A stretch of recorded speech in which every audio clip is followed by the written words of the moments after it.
마태복음 22장 15절부터 22절 함께 봉독합니다. 이에 바리새인들이 가서 어떻게 하면 예수의 말에 올무에 걸리게 할까 상의하고 자기 제자들을 헤롯 당원들과 함께 예수께 보내어 말하되, 선생님이여, 우리가 아노니 당신은 참되시고 진리로 하나님의 도를 가르치시며 아무도 꺼리는 일이 없으시니 이는 사람을 외모로 보지 아니하심이니이다. 그러면 당신의 생각에는 어떠한지 우리에게 이르소서. 가이사에게 세금을 바치는 것이 옳으니까 옳지 아니하니까 하니, 예수께서 그들의 악함을 보시고 이르시되, 야들아, 어찌하여 나를 시험하느냐? 세금 낼 돈을 내게 보이라 하시니, 데나리온 하나를 가져왔거늘 예수께서 말씀하시되, 이 형상과 이 글이 누구의 것이냐? 이르되 가이사의 것이니이다. 이에 이르시되, 그런즉 가이사의 것은 가이사에게, 하나님의 것은 하나님께 바치라 하시니, 그들이 말씀을 듣고 놀랍게 여겨 예수를 떠나거니라. 아멘. 우리가 예수님 앞에 나아가는 많은 사람들을 보는데, 그 중에는 예수님을 인격적으로 또 만나게 되어지고 경험하게 되어짐으로 기적을 경험하곤 합니다. 근데 어떤 사람들은 예수님을 마주하였고 예수님이 가까이 있었음에도 불구하고 끝내 예수님과 무관한 인생으로 살아가는 경우들도 보게 되어집니다. 그들은 기적도 경험하지 못하고 변화도 경험하지 못합니다. 같은 예수님께 또 동일한 사람들이 나아감에도 왜 이런 차이가 있는 것일까? 주님은 차별하지 않는다 하셨는데 왜 달랐을까? 오늘 우리가 보면은 예수님께 나아가는 그 행동 중요하지만 더 중요한 건 그 마음의 의도성, 어떤 마음으로 예수님께 갔냐 이겁니다. 오늘 15절에 보면은 이 바리새인들이 제자들을 예수님께 보내는데 의도가 뭐냐면은 뭔가 가르침을 받고 또 내가 그분에게 치유함을 받고 또 그분 안에서 문제가 해결되기를 원하는 믿음이 아니라 어떻게 하면 예수를 말의 올무에 걸리게 할까, 이것이 예수님께 나아가는 의도성이었다는 것입니다. 그래서 결과적으로는 이 시저에게, 로마 황제에게 우리는 하나님을 믿는 사람들인데 세금을 바칠까 말까 이것을 물어보는 것이죠.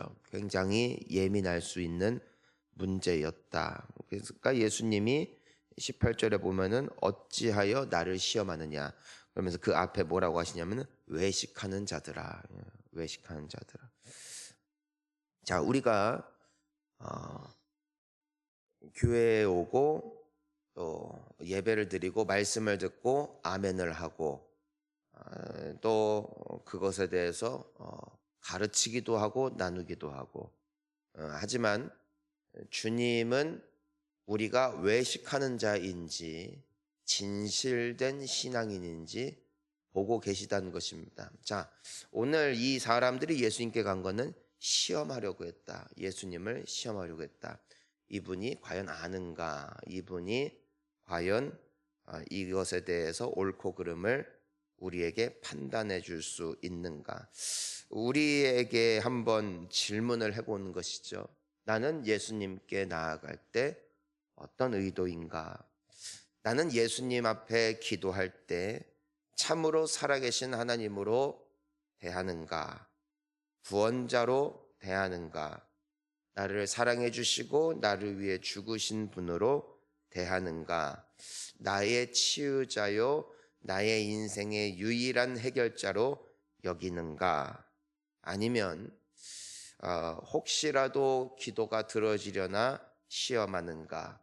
혹은 나의 사리사욕을 채우는 마술 램프의 진이와 같은 존재로 대하고 있는가?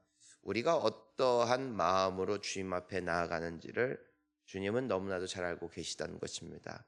아까 제가 기도했지만 우리의 기도가 습관이 되기가 쉽고 또 그것이 무서운 이유는 내가 처음에 신앙생활하고 순전한 마음일 때는 전심을 다하여 내가 기도를 한마디 하더라도 살아계신 하나님, 살아계신 예수님, 나의 기도를 들으시고 나를 구원하셨으며 나를 지금도 불꽃 같은 눈동자로 지켜보고 계시는 그분 앞에 올려드려지는 기도다. 그분 앞에 드려지는 예배다. 그 마음으로 나아갈 때에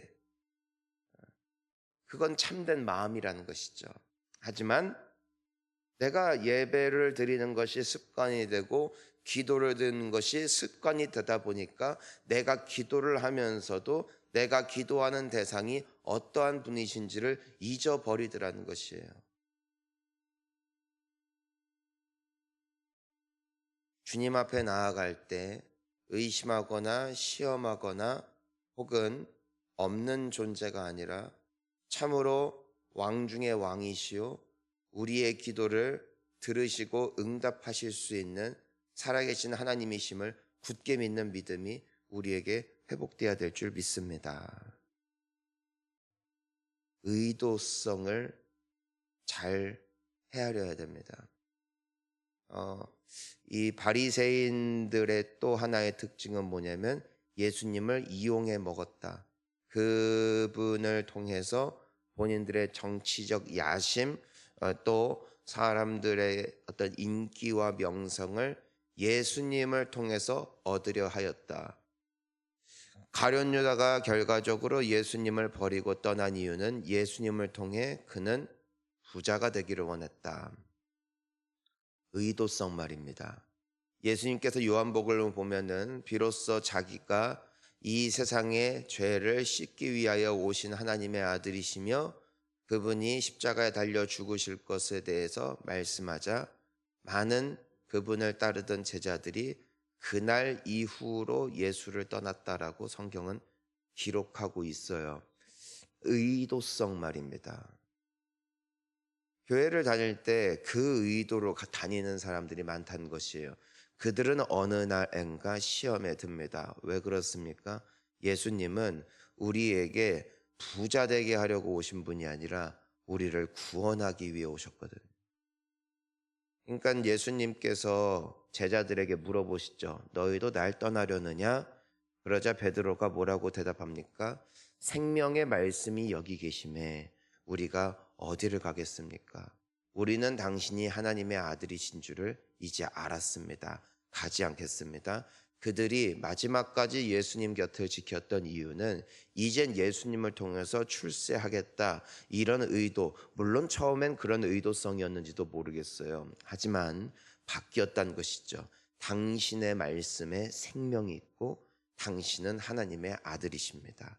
그래서 예수님께서 사람들에게 이런 질문을 하셨다고 하죠. 사람들은 나더러 뭐라고 하느냐? 어떤 사람은 엘리야라고도 하고 어떤 사람은 선지자라고도 합니다. 무슨 뜻이냐면은 엄청난 능력을 가진 분입니다. 굉장한 권능을 가진 분입니다. 우리도 그런 사람 좋아합니다. 기도빨이 죽여줍니다. 안수했더니 아픈 것이 나았습니다. 저분 따라다니면 귀신이 나갑니다. 사람들은 그렇게 말한대요. 그건 예수님이 원하시는 답도 아니고 예수님의 원래 본질도 아니에요. 그런 사람들은 때 되면 다 떠나요. 왜요? 예수님은 처음에는 사람들에게 오병이어와 같은 기적도 베푸시고 귀신도 쫓아내시고 또 사람들의 마음에 위로와 희망을 주는 하나님의 말씀도 전하셨지만 그분이 그 모든 것들을 행하셨던 본질적인 이유는 그분이 하나님의 아들이시오 세상을 위해서 죽을 분이심을 보여주시기 위함이었습니다.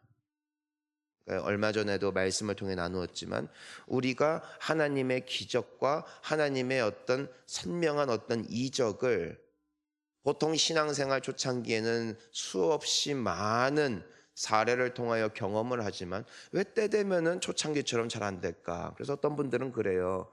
그 교회에 처음 온 분들이 기도회 때 막 이렇게 됐어요, 저렇게 됐어요, 막 간증하면은 웃으면서 말하더라고요. 처음에 원래 그러니까 많이 누리라고, 많이 누리라고. 맞아요. 제가 봐도 그런 것 같아요. 근데 그걸 통해서 주님의 목적은 앞으로도 평생토록 우리가 기도할 때마다 응답이 이루어지고 할 때마다 뭔가 음성이 들리는 그 초창기의 경험을 끝까지 하는 것이 하나님이 살아계신 증거를 나타내시는 것이 아니라 하나님은 지금도 동일하게 살아 역사하심을 그와 같은 경험들을 통하여 우리에게 확증시키시는 겁니다. 확증이 되잖아요. 그때부터는 인내하게 하시고 기다리게 하시고 연단받게 하심으로 하나님의 자녀다운 권세를 입게 하시는 분, 그분이 하나님이십니다. 그러니까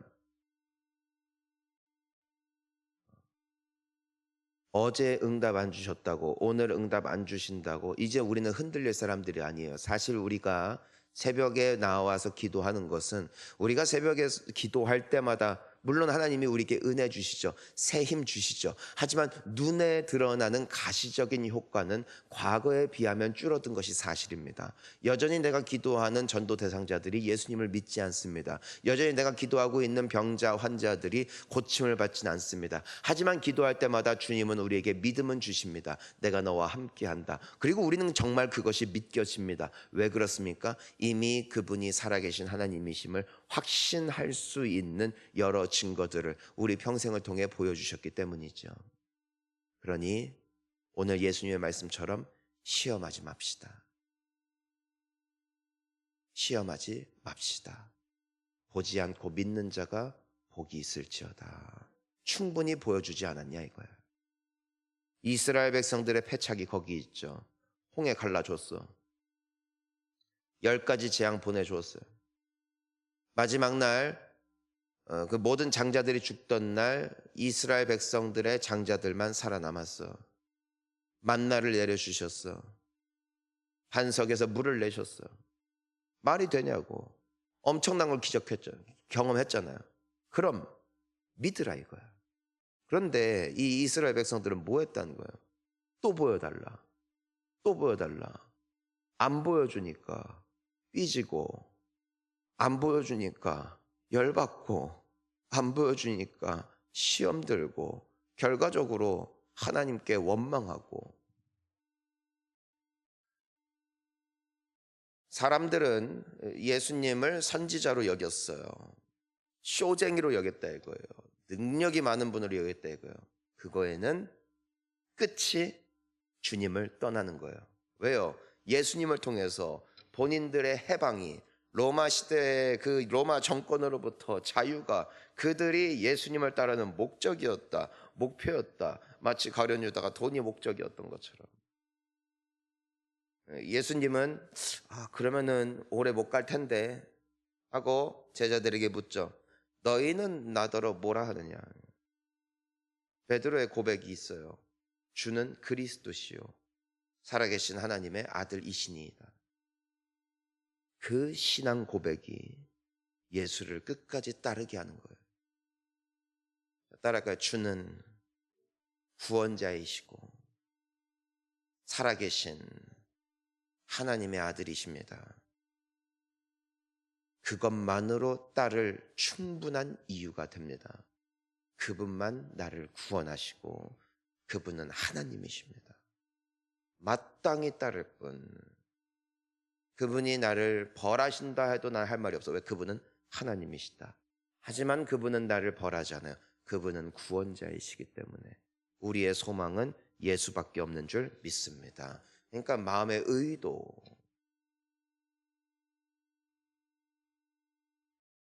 사랑하는 성도님 여러분, 하나님은 살아 계십니다. 그리고 우리를 인도하고 계십니다. 기도하면 삽니다.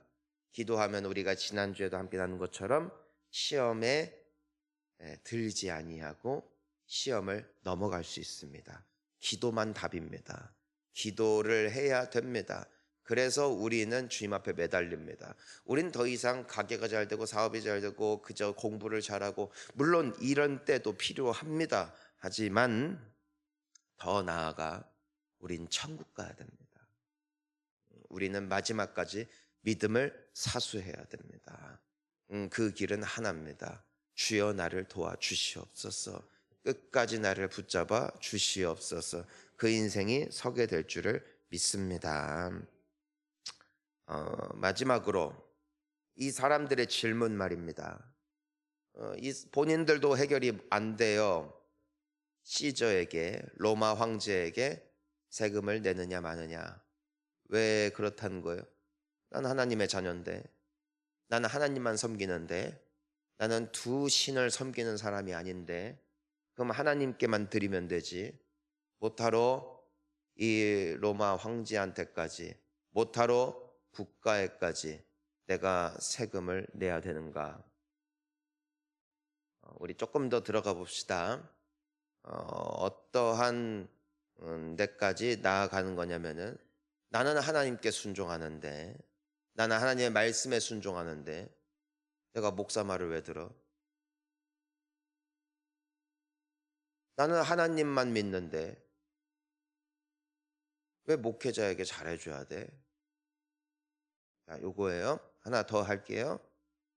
나는 하나님 나라 백성인데 왜 구태여? 오늘 요 사람들의 질문처럼 내가 왜 구태여 이 나라를 위해서 세금을 내야 돼? 혹은 하나님이 이 나라의 주인이신데 내가 이 나라의 정치인들이 되었던 대통령이 되었던 시장이 되었던 내가 그들에 대해서 쌍욕을 한들 무슨 상관이야? 이런 거예요. 이분화시켜요. 하나님과 세상을. 그렇지 않아요. 하나님이 세상을 도구로 사용하여 하나님의 뜻을 이뤄가고 계십니다. 하나님은 사람을 적재적소에 세우셔서 그 사람을 통해 하나님의 뜻을 이루어 가십니다. 정치인들, 목회자들, 하나님이 이 세상 가운데 그분의 뜻을 이루기 위하여 하나님의 뜻을 따라 세우신 사람들이에요. 대통령 욕하는 인간들은 하나님 욕하는 거예요. 왜요? 하나님의 인사가 마음에 안 든대. 하나님의 인사권을 인정해야죠. 아멘. 가이사에게 세금을 내느냐 마느냐, 예수님은 말씀하셨어요. 하나님 건 하나님께 드려라. 그리고 이 세상 군주에게 내야 되는 것은 또한 그것도 드려라. 하라 이거야. 왜요? 하나님이 세우셨거든요. 로마는 영원할 것 같았어요. 하지만 영원하지 않아요. 하나님의 나라는 곧 무너질 것 같았어요. 하지만 하나님의 나라는 영원합니다. 오늘날까지도 말이죠. 로마는 망했지만 그때에 핍박받던 교회는 지금까지도 건재합니다. 앞으로도 그럴 거예요. 북한, 중국, 베트남과 같은 그 공산주의에 파묻혀 마음껏 예배드릴 수 없는 사람들, 그들은 핍박과 죽음의 위협 앞에 서 있어요. 하지만 그들은 망하지 않아요. 그들은 더 깊은 곳에 들어가 주님을 신실하게 예배하고 있어요. 그 나라는 망할 거예요. 그 정권은 언젠가는 무너질 거예요. 우리나라도 그래요. 우리나라 영원하지 않아요. 하지만 주님의 교회는 영원합니다.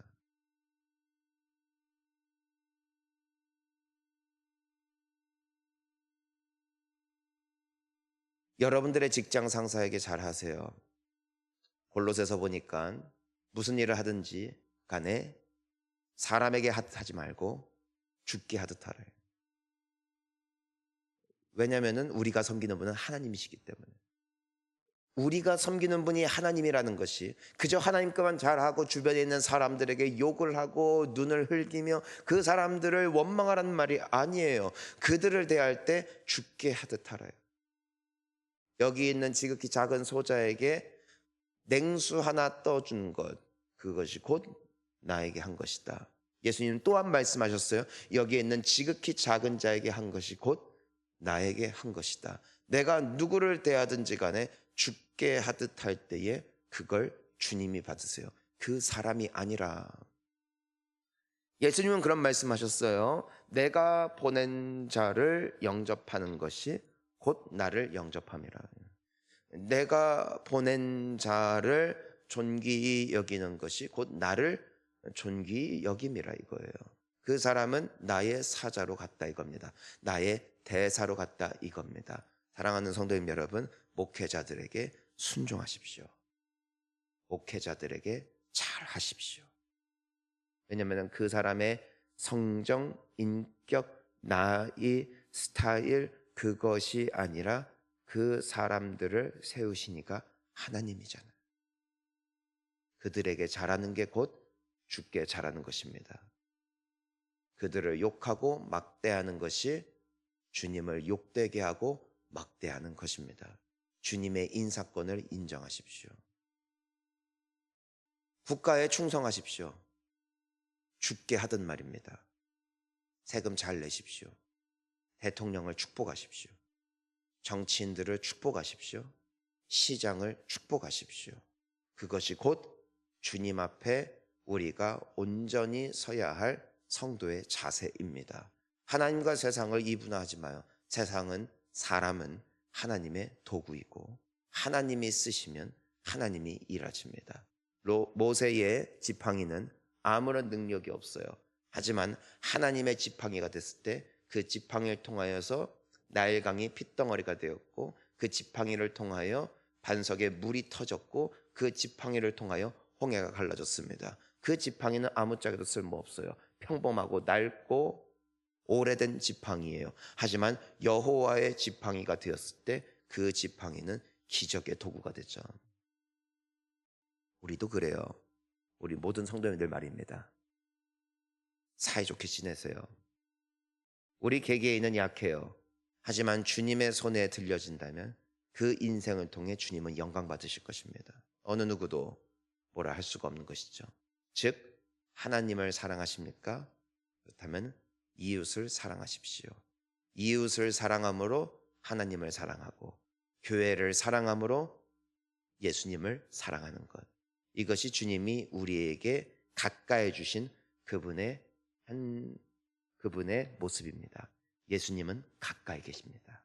교회를 통하여 우리 이웃들을 통하여 어려운 이들을 통하여 그들을 예수님의 마음으로 잘 섬기고 오늘 말씀처럼 주님을 시험하는 자가 아니라 주님을 주님답게 모시고 살아낼 수 있는 우리 모든 성도님들 되시기를 축복합니다. 함께 기도하시겠습니다.